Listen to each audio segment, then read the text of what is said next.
Dimensional Analysis, Part 2, Wiens Law. Dimensional analysis is a complicated-sounding term for a straightforward idea. It just means keeping track of your units and performing unit conversions wherever you find you need them. In this video, we will use Wiens Law as an example of an equation where you might need to perform unit conversions to make sure the units work out.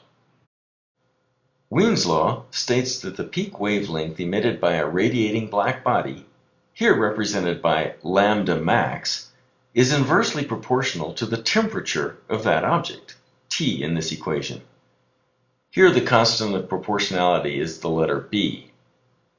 Rewriting this equation to include the units in each term, we have that lambda max, the peak wavelength, is in centimeters, T is temperature in kelvins, and the constant B is equal to 0.29 centimeter kelvins. Now let's show the example needing unit conversions. Let's say you discover a star that is radiating most strongly at the infrared wavelength of 950 nanometers, and you want to use Wiens Law to determine the temperature of this star. If you solve the Wiens Law equation for T, you have T equals 0.29 over lambda max. But in this case, the peak wavelength is given in nanometers instead of centimeters, so we must convert.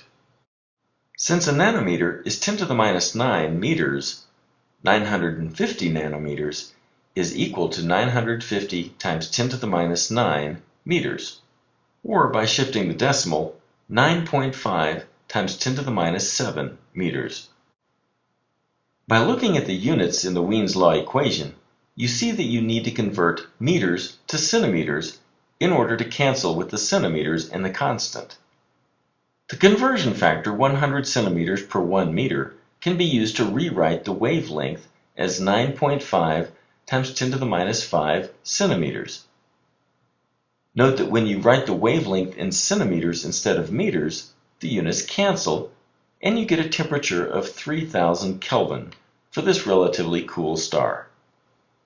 By converting to the correct units before even plugging into the equation, you are demonstrating that you understand the concept of dimensional analysis.